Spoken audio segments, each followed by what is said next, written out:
Hello, I'm Esther Gitu-Yuat. It's Thursday, October 27th. This is Africa 54.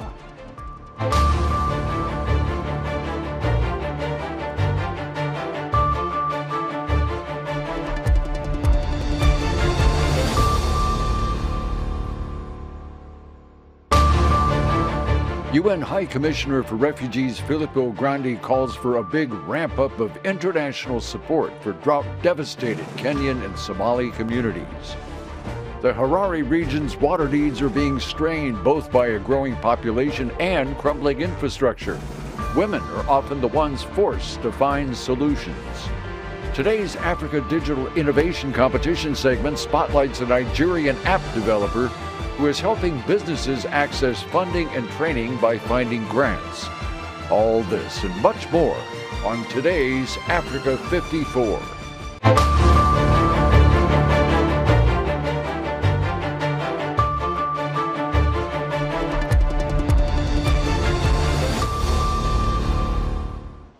The United Nations High Commissioner for Refugees Filippo Grandi is calling for a ramp-up in support for communities affected by the drought in the Horn of Africa region.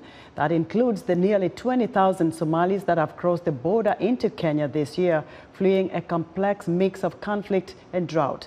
Africa 54 Managing Editor Vincent Makori has more. Grandi was on a 5-day mission to Kenya and Somalia to assess the drought emergency. He visited Kenya's Dadaab and Kakuma refugee camps and Kalobeyei settlement. He was on the last leg of a tour to Somalia and Kenya this and last week to highlight the current drought situation in affected countries as well as look at opportunities for solutions. The region is facing its worst drought in 40 years. Nearly 1 million people are displaced in Somalia. An estimated 20,000 Somali refugees have also arrived in Kenya this year, fleeing a complex mix of conflict and drought. What you see behind me is a large number of new arrivals. Somalia is going through one of its periodic crises. You have persistent insecurity, especially in the area bordering Kenya because of the action of armed group, Al-Shabaab and others. But you also have a devastating drought that I saw by myself in Somalia just a few days ago. And this has prompted more people to come here. We estimate that about 50,000 have already joined the others, so swelling again the population of this camp.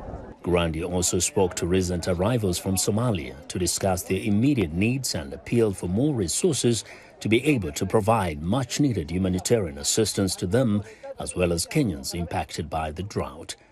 During his mission, Grandi also held discussions with governments of Somalia and Kenya, focusing on new arrivals in Kenya and displaced civilians in Somalia.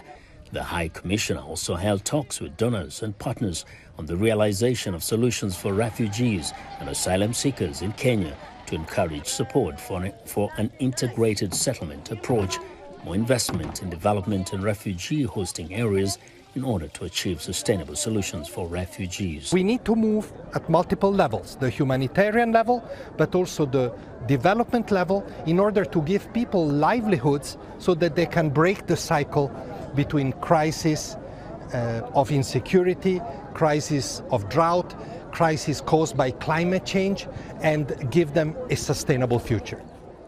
Grandi called on the humanitarian community not to forget the crisis in regions of Africa. It is a difficult year for UNHCR, for its partners, for the humanitarian community. The war in Ukraine and its very widespread impact is causing a shortage of aid, of humanitarian resources in many parts of the world and here as well. And let's not forget, we may be facing cuts in assistance where, and these people behind me are the testimony of that, where we need more humanitarian assistance. People fleeing in Ukraine or people fleeing in Somalia all face hardship and all deserve the same humanitarian attention. Lives are lives, wherever they are. Grandi said the UNHCR will continue to support Kenya to provide protection and assistance for refugees, asylum seekers, and other persons of concern residing in the country. Vincent Makori, VOA News. Two organizations from Ethiopia's Oromia region are accusing the government, the army, of conducting airstrikes here in recent days, which they say has killed hundreds of civilians. Government and army spokespersons have not responded Thursday to requests for comment on the allegations made by the opposition Oromo Liberation Front.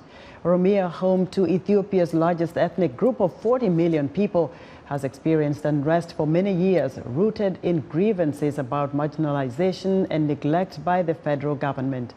Amnesty International says the atrocities and human rights violations committed during the conflict between Ethiopian government forces and Tigrayan forces amounts to human rights violations and war crimes. Since the start of the conflict, we have seen serious human rights violations that might amount to crimes against humanity and war crimes.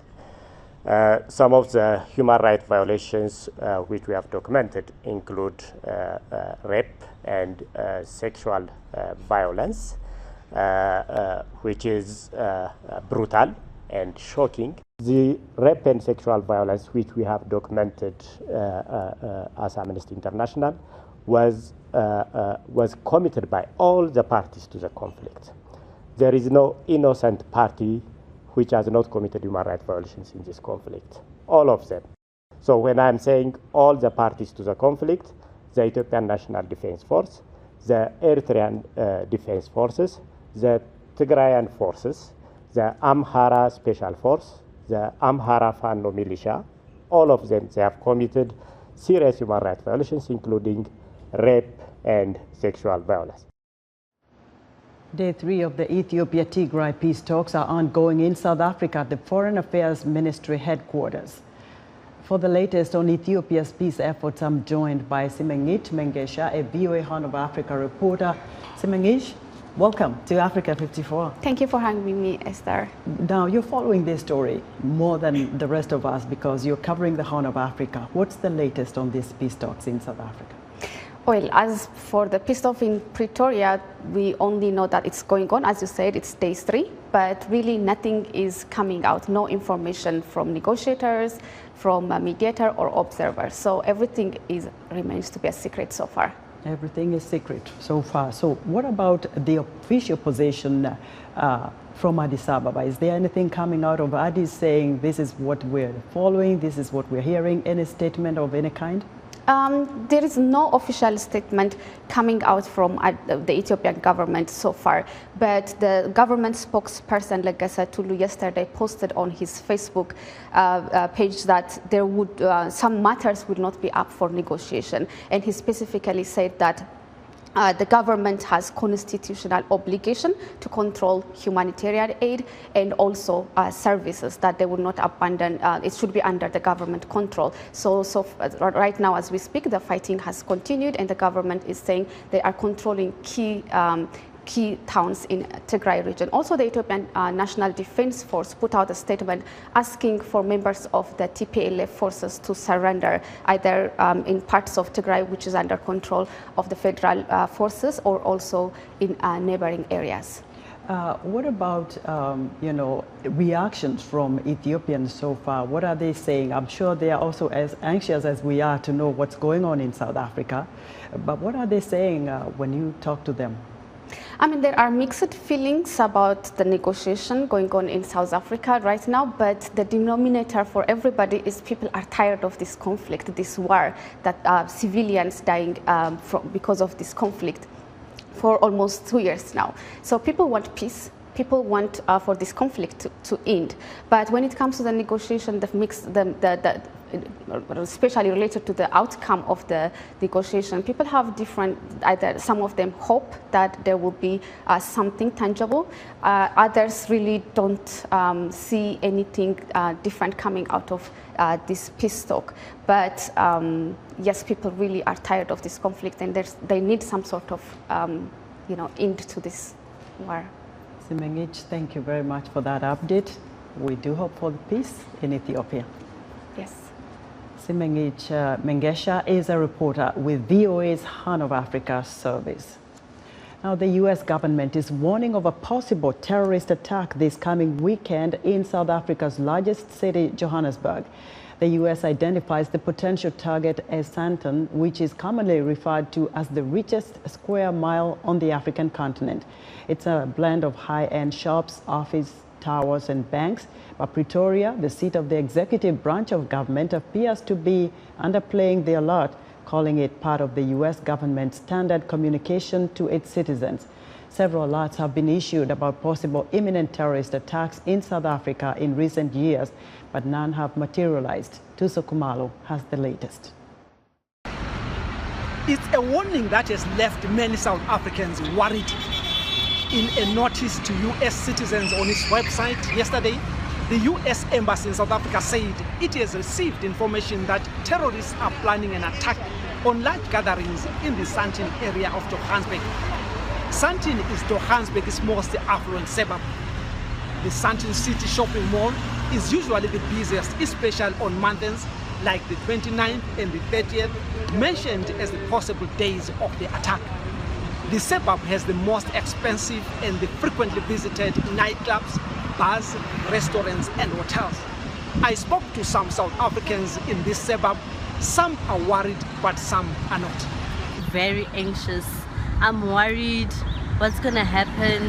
We have to come to work on a daily basis. There's nothing really to be scared about. I think the safety that we have in Sandton will probably be compromised, but it will be like every other place we've been in, like Alexander, if ever that will happen. I'm not convinced. I don't think there's a reason to bomb Sandton. I think it's just a propaganda. What we know for sure is that the annual Gay Pride March is due to take place in Sandton during this period, but we don't know for sure if this is the target. In a responding statement, the South African government said it has noted the warning and that law enforcement agents will continue to monitor the threat and citizens will be advised if there is any imminent threat. Experts say, although there has not been any further information on the attack or the group planning the attack, it is wiser to be safe than sorry. Tuso Kumalo for VOA News, Johannesburg. Tuso Kumalo there reporting from Johannesburg. One of Africa's top public health officials say that Uganda's Ebola outbreak is being contained. Dr. Ahmed Ogwell, acting director of the Africa Centers for Disease Control and Prevention, on Thursday said the situation is not getting out of control and there is good visibility for all of the contact. Ogwell also says that 98% of nearly 2,700 documented contact people exposed to Ebola by a confirmed patient are being monitored. In Zimbabwe's capital region, a swelling population is taxing the water supply. That supply is further strained by a failing infrastructure vulnerable to contamination and by political infighting that blocks improvements. Keith Baptist has more from Harare. Marjorie Sande manages this public borehole in Mbare, a poor and crowded suburb of Zimbabwe's capital city, Harare. These kinds of sites shorten the distance to clean water, a blessing in a metropolitan area cursed with access problems for years. A lot of people actually prefer to use bush pumps as opposed to the tap water from the city council. Poor neighborhoods bear the brunt of water shortages, as residents often turn to public water points for free or low-cost access. Harare's Mayor Jacob Mafume says the local reservoir, built in the 1950s, isn't big enough to serve the community. It was designed for a population of 500,000 people, and the greater Harare population has got 3 million people. So demand is outstripped supply. President Emerson Mnangagwa introduced a borehole plan in early 2022 to improve water access in Zimbabwe. The plan builds on long-running efforts by local and international aid groups to provide public water sites. UNICEF set up the bush pump that Sande manages. But the women who come here say they are being harassed and sometimes physically attacked. Some men jump the water line.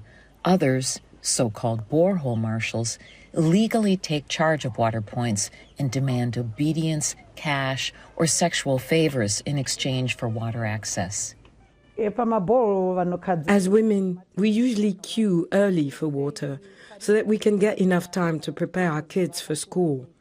But when these men arrive, they disregard the queues and go straight to the front and fetch water. So this causes disputes and unended heated arguments.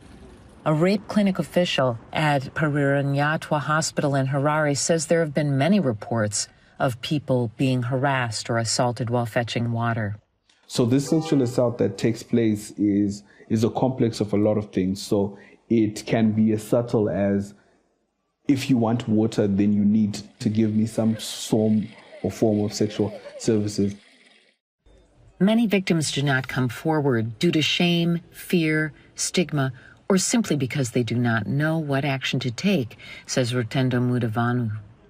She works with a female empowerment program, Shamwari ya Mwanasikana, which in Shona means friends of the girl child.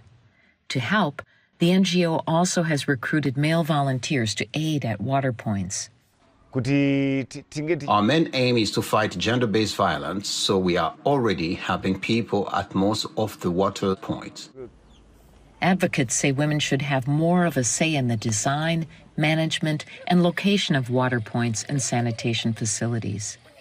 We would really want a permanent solution where we can access water from our own taps, from the comfort of our homes.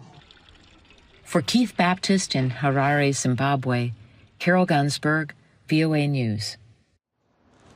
Still to come, a Nigerian entrepreneur tells us about his startup, Grandmaster. Stay with us. The search is on for Africa's best and brightest minds in finance, cybersecurity, technology, and anything digital, making social impact through cutting-edge technologies, innovation, and creativity in Africa. Out of 17,000 candidates from 50 countries in North, Central, East, West, and Southern Africa, only 3 will be selected from the top 10 continental finalists from Egypt, Nigeria, Ghana, Zimbabwe, Kenya, and Cameroon. Join the U.S. Chamber of Commerce and its prestigious partners, including the Voice of America, when the 3 finalists are featured at the U.S. Africa Leaders Summit in December 2022 in Washington. Stay tuned.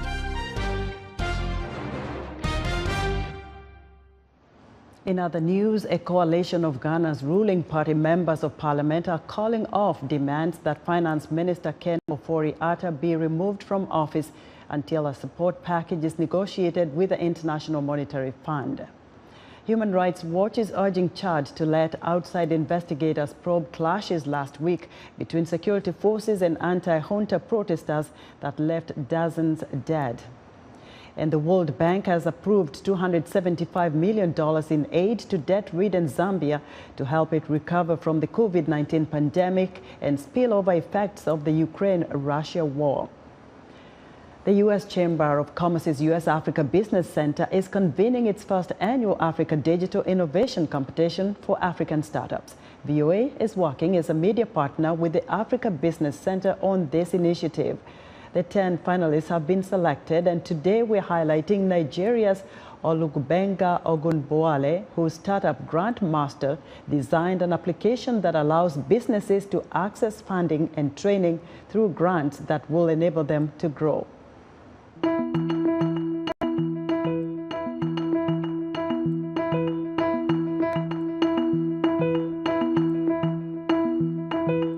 My name is Olubenga Ogunboale. I'm the co-founder and CEO of Grandmaster. I'm 32 years old. I'm from Nigeria. Grandmaster is based in Ibadan, Nigeria. I applied for the 2022 Africa Digital Innovation Competition because the coaching, the PR, and the prize money will help us to support more SMEs, create more jobs for more writers, and essentially scale our services across Africa so that we can help more SMEs to attract the funding they need to grow. I mean, it meant a lot to me to be one of the top 10 finalists. I feel I'm energized and inspired to essentially help more businesses across Africa attract the funding they need to grow and scale and make a difference. Funding gap in Africa alone in sub-Saharan Africa is about $330 billion. And when SMEs are unable to attract funding, what happens? Unemployment rises because people lose their jobs. SMEs are unable to grow. The economy worsens. And this is the problem that we're trying to solve at Grandmaster. We're trying to connect SMEs to funding. We provide them grant opportunities and then connect them with vetted grant writers to help them put together coherent, cohesive grant proposals that can help them attract the funding they need to grow and scale. So that's what we do at Grandmaster. We're like the Uber for grants. Over the next 3 years, we intend to help 1,000 SMEs attract grant funding to the tune of $10 million, enabling them to create no less than 11,000 jobs. And of course, this would enable them to lift at least 250,000 Africans out of poverty. Our work at Grandmaster empowers businesses to hire people. So therefore, we create jobs. We lift the economy, we empower the economy by virtue of our work. So it's a ripple effect. Winning the competition would be a huge boost for our work, for our mission and our vision to become the fundraising backbone for impact-driven organizations. Because when we are able to empower SMEs, that means more jobs. That means the sick get the care that they need. That means the unemployed are able to get jobs. That means more vibrant businesses are able to go to the next level.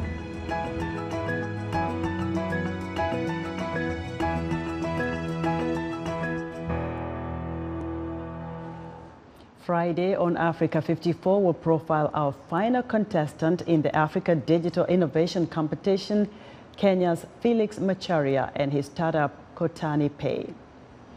Newly released U.S. government data reveals that America's economy rebounded in the third quarter, expanding for the first time this year, just days ahead of midterm elections. Control of the U.S. Congress is at stake on November 8th, when American voters vote to elect new representatives in the House and Senate. VOA's congressional correspondent Catherine Gibson explains.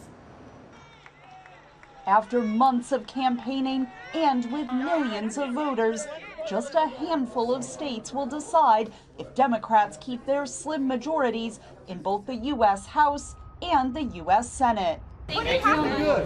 President Biden campaigning in Pennsylvania, one of just a few key Senate races out of the 35 this year that are still too close to call.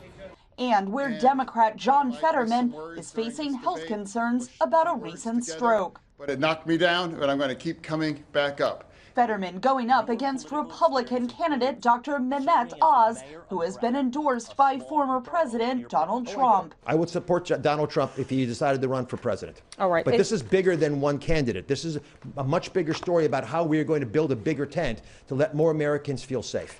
Polling shows the race for control of the Senate is so tight, there is no advantage for either party, even though conventional wisdom says that Republicans should benefit from having a Democrat in the White House. You can just check back throughout history with very, very few exceptions.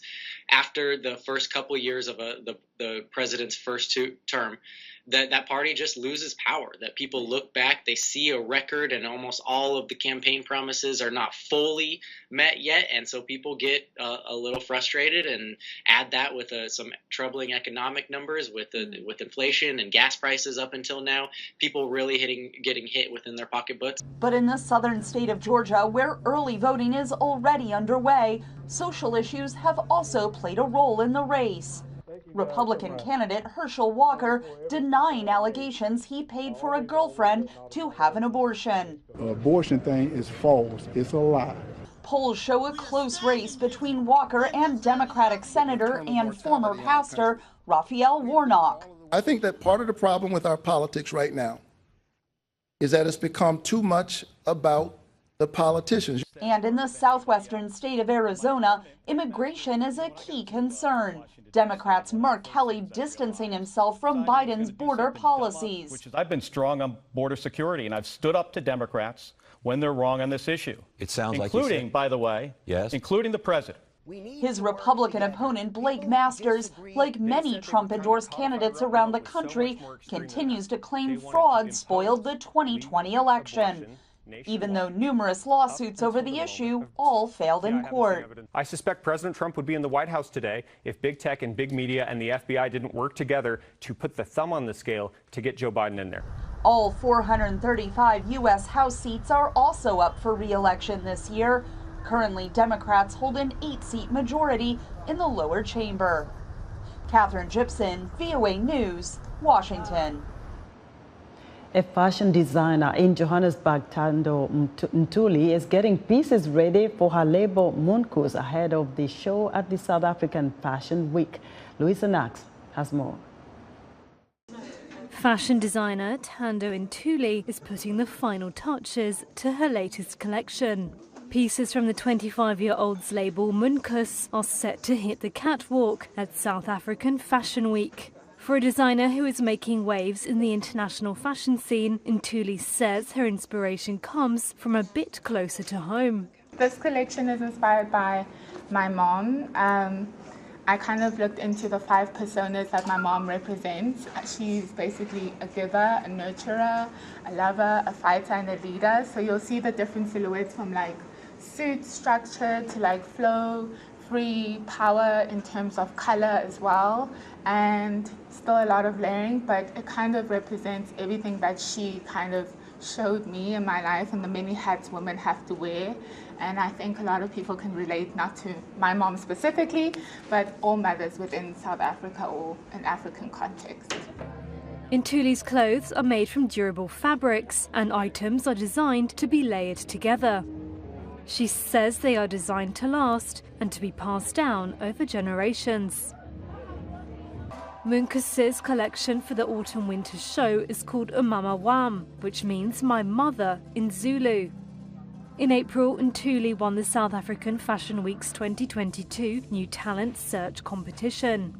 That has given the young designer a platform to show and share her designs.